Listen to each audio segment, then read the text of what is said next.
सही है। पप्पू सिंह की तरफ से सभी को गुड मॉर्निंग, सुप्रभात। मुझे आशा है आप लोग सब कुशल होंगे, सुरक्षित होंगे। और एक बार फिर हम आपके ऑनलाइन क्लास को लेकर आए हैं। कुछ बच्चों का मैं नाम ले लेना चाहता हूँ, वो होंगे तो भी ठीक है, नहीं होंगे तो भी ठीक है। सुलेखा कुमारी, मुझे गुड न्यूज मिला है, तुम्हारी बहन अनुप्रिया पटेल बिहार बोर्ड की परीक्षाओं में टॉप की है। मैं जल्द ही उससे मिलना चाहता हूँ, उससे मिलकर बधाइयां देना चाहता हूँ एक क्लास शिक्षक होने के नाते। अभी आजकल में आपका रिजल्ट जारी हो जाएगा और मुझे आशा है कि आप लोगों का रिजल्ट बेहतरीन रहेगा। और सुलेखा से मैं रिक्वेस्ट करता हूं कि थोड़ा सा मेरे नंबर से कॉल करके बोल देना, बात कर लेना अनुप्रिया पटेल। मैं उसके कॉल का इंतजार करूंगा आधे घंटे के बाद। और तो अब फटाफट चलते हैं बिना समय गवाए, क्योंकि आपको ऑनलाइन क्लास में थोड़ा समय कम मिलता है, इसलिए हम सीधा मुद्दे की बात करते हैं, सीधा टॉपिक की बात करते हैं। आपको पढ़ा रहे थे ज्योग्राफी में अध्याय 2 है, अध्याय 2 पाठ का नाम है भौतिक स्वरूप। भौतिक स्वरूप ध्यान दिया जाए। मैं आपको पिछले दिन बताया था प्लेट विवर्तनिकी के सिद्धांतों को। मैंने बताया था कि कैसे हमारे भारतीय या इस भूपटल का निर्माण कई प्रकार के प्लेटों से हुआ है। इस प्लेटों की गति के आधार पर इसे 3 भाग में बांटा गया है, जिसमें पहला है अभिसारित प्लेट, दूसरा है अपसारित प्लेट, तीसरा संरक्षित प्लेट। आज हम बात करते हैं भारत के भौतिक विभाजन, भारत का भौतिक विभाजन, भौतिक विभाजन। भारत का भौतिक विभाजन, क्योंकि हम जानते हैं कि भारत में कई तरह के भौतिक स्वरूपों को देखने को मिलता है। कहीं नदी है, कहीं झरने हैं, कहीं झील है, कहीं पर्वत है, कहीं पठार है, कहीं समतल मैदान है, कहीं मरुस्थल है, यानी कई सागर तट है। कई प्रकार के भौतिक स्वरूप को देखने को मिलता है भारत का। तो इसलिए इसके भौतिक आधार पर भारत के भौतिक स्वरूपों का बंटवारा किया गया है। इसके भौतिक स्वरूप इस प्रकार है, इसका भौतिक विभाजन इस प्रकार है। पहला है उत्तर का महान हिमालय, उत्तर का महान हिमालय, उत्तर का महान हिमालय। दूसरा है उत्तर का विशाल मैदान, उत्तर का विशाल मैदान। तीसरा है भारतीय मरुस्थल, भारतीय मरुस्थल। और चौथा है प्रायद्वीपीय पठार, प्रायद्वीपीय पठार। तो किस क्लास में पढ़ता है भाई?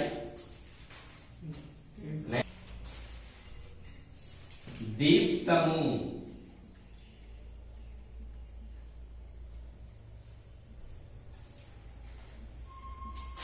और छठवां है तटीय प्रदेश। दिखाई दे रहा है ना सबको? इस प्रकार देखा जाए तो भारत का भौतिक विभाजन इन 6 पार्टों में, मुख्य जो पार्ट है यही 6 पार्ट है। इसी पार्ट में जो है इसको हम डिवाइड करके इसका अध्ययन करते हैं। अब हम एक एक के बारे में आपको विस्तार से बताने जा रहे हैं। सबसे पहला हम लेते हैं उत्तर का महान हिमालय, उत्तर का महान हिमालय। जैसा कि आप जानते हैं कि आज जो हिमालय खड़ा है, आज जो हिमालय खड़ा है वहां पहले एक सागर था। हिमालय का मतलब होता है हिम प्लस आलय, अर्थात ये दीर्घ स्वर संधि है। इसमें जो है हिम का मतलब बर्फ होता है और आलय का मतलब होता है घर, यानी बर्फ का घर। देखा जाए तो एशिया व नहीं वरन पूरे विश्व का सबसे ऊंचा और सबसे जो इम्पोर्टेंट जो पर्वतमाला है उसका नाम है हिमालय। अगर हिमालय के उत्पत्ति के संबंध में अगर चर्चा किया जाए तो मैंने पिछले दिन आपको बताया था कि आज जहां हिमालय खड़ा है वहां पहले हिमालय नहीं था, बल्कि एक टेथिस नामक सागर था, एक टेथिस नामक सागर था। और इस सागर के दोनों किनारे उच्च भूमियां थी, जिसमें एक अंगारा लैंड था, दूसरा गोंडवाना लैंड। अंगारा लैंड और गोंडवाना लैंड के नदियों के द्वारा लाए गए अवसाद से वह सागर धीरे धीरे करके भरने लगा और फिर ऐसी प्रक्रिया शुरू हुई जिसके कारण दोनों ओर से इसमें दबाव पड़ा और उसके बीच में का जो मालवा है, जो अवसाद है, वो धीरे धीरे करके ऊपर उठने लगा, जिससे हिमालय पर्वतमाला का निर्माण हुआ। हिमालय पर्वतमाला लगभग हमारे भारत के अरुणाचल प्रदेश से लेकर जम्मू कश्मीर तक विस्तार में फैला हुआ है, जिसकी भारतीय सीमा से सटे इसकी कुल जो लंबाई है लगभग 2500 किलोमीटर है और अरुणाचल प्रदेश में इसकी चौड़ाई लगभग 160 किलोमीटर हो जाती है और 400 के लगभग जम्मू कश्मीर में इसकी चौड़ाई हो जाती है। इस प्रकार देखा जाए तो हिमालय को कई रेंज में बांटकर इसका हम अध्ययन करते हैं। हिमालय में कई प्रकार की श्रेणियां है, जिसमें मुख्य जो श्रेणी है हिमालय की, पहला है ट्रांस हिमालय, ट्रांस हिमालय, आंतरिक हिमालय, आंतरिक हिमालय, या एक और नाम है महान हिमालय, महान हिमालय, एक और नाम है हिमाद्री, एक और नाम है बृहत हिमालय। पहला जो श्रेणी सबसे ऊपरी जो श्रेणी है ये सब नामों से जाने जाते हैं। दूसरा है मध्य हिमालय,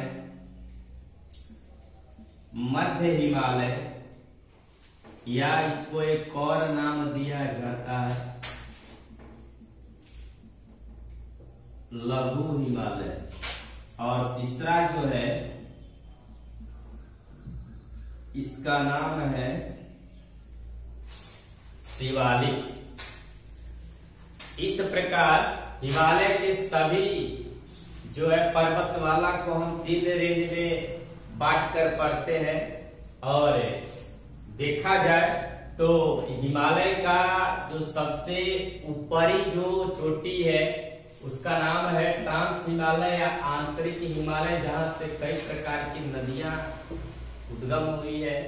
एक और नाम उत्तर तथा पूर्वी पर्वतमाला भी इसको हम कहते हैं। ट्रांस हिमालय को, ट्रांस हिमालय को उत्तर तथा पूर्वी पर्वतमाला भी कहते हैं। उत्तर तथा पूर्वी पर्वतमाला, ये उत्तर तथा उत्तरी पूर्वी पर्वतमाला में हिमालय पर्वत, उत्तरी पूर्वी पहाड़ियां शामिल है, जिसमें सारे के सारे जो है श्रेणियां पाई जाती है। और देखा जाए तो भारत के उत्तर पूर्व, उत्तर पश्चिम से लेके पूरा इसका विस्तार दार्जिलिंग और सिक्किम के क्षेत्रों तक, अरुणाचल प्रदेश, उत्तराखंड, जम्मू कश्मीर इत्यादि कई हमारे भारत के मुख्य राज्यों से जो है ये सटा हुआ है। अगर बात किया जाए महान हिमालय या आंतरिक हिमालय, तो इसकी सबसे जो ऊंची चोटी है, जो सबसे ऊंचा जो है पर्वतमाला है उसका नाम है एवरेस्ट। एवरेस्ट जिसकी ऊंचाई लगभग 8,850 मीटर है और इसकी अधिकांश श्रेणियां चूंकि नेपाल में है और इसलिए नेपाल में इस एवरेस्ट को जाना जाता है सागर माथा के नाम से। नेपाल में इस एवरेस्ट को सागर माथा कहा जाता है। अगर बात किया जाए अरुणाचल प्रदेश और दक्षिण पश्चिम में उत्तर पश्चिम की ओर यह हिमालय पर्वतमाला घूम जाता है। बृहत हिमालय श्रृंखला जिसे हम केंद्रीय अक्षीय कोण भी कहते हैं, इसका फैलाव बहुत दूर तक है। ये पश्चिम में सिंधु नदी के गाज से पूर्व में ब्रह्मपुत्र नदी की गाज जिसकी लंबाई 2400 किलोमीटर है, लेकिन कहीं कहीं 2500 किलोमीटर भी इसकी लंबाई जो है देता है। तिब्बत का पठार इसके उत्तर में, दक्षिण में उत्तरी भारत का विशाल मैदान है। उत्तर से दक्षिण इसकी चौड़ाई लगभग 160 या 400 किलोमीटर है। इस प्रकार हिमालय का क्षेत्रफल लगभग 5 लाख वर्ग किलोमीटर है, यानी हिमालय लगभग 5 लाख वर्ग किलोमीटर में फैला हुआ है। इसकी औसत ऊंचाई 6000 मीटर है। हिमालय की जो औसत ऊंचाई है वो 6000 मीटर है। 6000 मीटर है। एशिया महाद्वीप में 7300 से भी अधिक मीटर ऊंची, इसमें लगभग हिमालय में 7300 से भी ऊंची लगभग हिमालय में लगभग 94 चोटियां हैं, जिनमें 92 चोटियां हिमालय एवं काराकोरम पर है। यानी किसी अन्य महाद्वीप के कोई भी पर्वतमाला में इतनी जो है संख्या में चोटी नहीं है। मानचित्र से यह स्पष्ट होता है कि हिमालय पूरे विश्व का सबसे मजबूत और सबसे ज्यादा और सबसे ऊंची चोटी वाला पर्वतमाला है। अगर देखा जाए ट्रांस हिमालय या आंतरिक हिमालय के बारे में, तो ये तिब्बत पठार के दक्षिण छोर पर हिमालय में इसके समानांतर पूरब से पश्चिम दिशा में फैली श्रेणियों में जिस श्रेणी का नाम है उसका नाम है ट्रांस हिमालय। इसलिए इन्हें तिब्बत हिमालय भी कहते हैं। इनमें अनेक श्रेणियां हैं, पर्वत श्रेणियां, जिनमें है लद्दाख, जास्कर, कैलाश और काराकोरम प्रमुख हैं। इस श्रेणी की औसत ऊंचाई 3100 मीटर है। ट्रांस हिमालय की यह श्रेणी 1000 मीटर लंबी है। पूर्व पश्चिम छोरों पर इस श्रेणी की चौड़ाई मात्र 40 किलोमीटर है, जबकि इसके मध्यवर्ती भाग में 225 जो है किलोमीटर है। जास्कर श्रेणी महान हिमालय से 80 डिग्री पूर्वी देशांतर से अलग होती है। इस प्रकार देखा जाए तो हिमालय पर्वतमाला अपने आप में एक विशिष्ट है। इसके लद्दाख श्रेणी के मुख्यतः तिब्बत पठार से स्थित मानसरोवर झील, जहां से सिंधु नदी का जो है उद्गम स्थल माना जाता है, वही सिंधु नदी जो पाकिस्तान के बीचों बीच से होकर गुजरती है। और हिमालय की नदियों में सबसे जो लंबी और सबसे जो बड़ी नदी है उस नदी का नाम है सिंधु नदी। इसके बाद हिमालय की अन्य चोटियों में केटू, जिसका नाम गाडविन आस्टविन है, जिसकी ऊंचाई लगभग 8611 मीटर है, जो भारत की सबसे ऊंची चोटी और विश्व की दूसरी सबसे ऊंची चोटी मानी जाती है। यानी स्पष्ट है कि गाडविन आस्टविन चोटी जो है हमारे भारत में ही स्थित है। इसके बाद जो देखा जाए तो ये हिमाद्री या महान हिमालय सबसे दुर्गम श्रेणी है। ये वलयाकार है, मुड़ा हुआ है, इसलिए इसका जो विस्तार है सिंधु नदी के मोड़ से लेकर ब्रह्मपुत्र नदी तक है। अर्थात कहने का मतलब ये है कि इस पर्वत श्रेणी में कई प्रकार की दर्रे हैं। दर्रा का मतलब कि दो पर्वतों के बीच की भूमि दर्रा कहलाता है, जो संकीर्ण कई किलोमीटर तक दूर चला जाता है। जैसे कुछ दर्रों का मैं आपको नाम बता देना चाहता हूँ। जम्मू कश्मीर में कुछ प्रमुख दर्रा है, जिसमें पीर पंजाल है, काराकोरम है, बर्निहाल दर्रा है, बुर्जिल दर्रा है, जोजिला दर्रा है। ये सब भारत के मुख्य दर्रों का नाम है, जो बहुत दूर तक निकल चुके हैं। इसके बाद दूसरा अगर लेते हैं मध्य हिमालय, कितना मिनट टाइम है जी? तो इस प्रकार से इतने पर मैं आप लोग दिन फिर इसको जो है पूरा करा दूंगा। और आज का क्लास बस इतना ही था। तब तक के लिए धन्यवाद।